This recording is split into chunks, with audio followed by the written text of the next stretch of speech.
Welcome back. This is Module 2. I'm Greg Jarbo, and in the first module, we learned about all the various barriers to your success, at least the traditional ones, and they included finding the right influencers and, figuring out the right engagement tactics and discovering how you're going to measure success in a way that is meaningful to your executives. Okay, that's what we covered so far. But it turns out there is a missing ingredient. And it's surprising because people have been doing these surveys for several years and it keeps disappearing. There is one other absolutely essential ingredient to success, and we're going to cover that in this second module. And in this module, we're going to, as you know, we like to start off with a learning objective. We're going to explain why creating content that an influencer would share with your customers or your prospects is actually that missing ingredient. It's the fourth element of success. So you not only have to figure out who those influencers are, figure out how you're going to engage them, measure your success correctly, but it turns out there's another key, and the key is content. So this is an interesting little model, but this is the model for why I know there's a missing ingredient. This model actually dates back to 1939, and I know most of you are going to say 1939. I thought this was influencer marketing. Isn't this a modern, up-to-date course? And it's like, yes.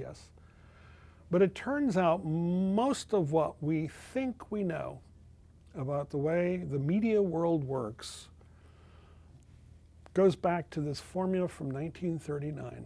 In fact, if you took marketing in college, if you saved your textbook, go up to the attic, pull it out, look it up, and I'll bet you will find Harold Laswell's quote in your textbook. It's almost hardwired into the way we see the world. So this is one of those situations where you need to unlearn what you have learned about how the media world works before you can figure out how influencers fit into it. So I want to start here. This is a key thing you need to unlearn. And I want to give you the backstory on this model of communications. This is, again, sort of the standard way we teach in most colleges, in most parts of the world, how marketing and communications work. This is the formula. And it was developed by Harold Laswell. Now, Harold was a professor, and, that's good. But he got pulled into a special project in 1939 by no less than Franklin Delano Roosevelt. And Roosevelt still was trying to keep the United States out of World War II, but he also recognized that the Germans had a secret weapon that he hadn't figured out, and he was a pretty good communicator. He certainly had invented the fireside chat, so he was no novice when it came to this communications game.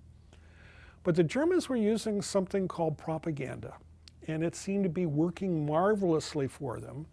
And what Roosevelt was concerned with is if we get involved in this war, if we get dragged in kicking and screaming, even though we're trying to stay out of it, they've got something that we don't.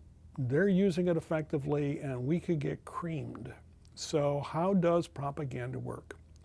And so he pulled in Professor Laswell, who'd written a book on propaganda after World War I. And he gave him a job, a government job. I know it sounds embarrassing these days. But he put Professor Laswell in the Library of Congress. That's where no reporter in their right mind would go there looking for a secret committee to try to figure out how the Germans were using propaganda so effectively. That's where Laswell did his work. And in 1939, all those many years ago, he cracked the code. And he came back, Mr. President, here's how propaganda works. It's actually a pretty simple sentence. Why? When you're managing executives, you've got to simplify things. They like things kept short. And he says it works this way. It's who says what, in which channel, to whom, with what effect. That's the magic sentence. In fact, that's been called one of the earliest and most influential communication models that is still being taught in American and other colleges around the world today. Who says what, in which channel, to whom, with what effect. Now, one of the people who was on Laswell's committee was a fellow named William Paley. He went on to head up CBS television in the late 40s and early 50s. He's the one who took this model and actually, quote, made it real and basically established CBS as the Tiffany network in television. So that's one of the reasons why you find this formula in the textbooks.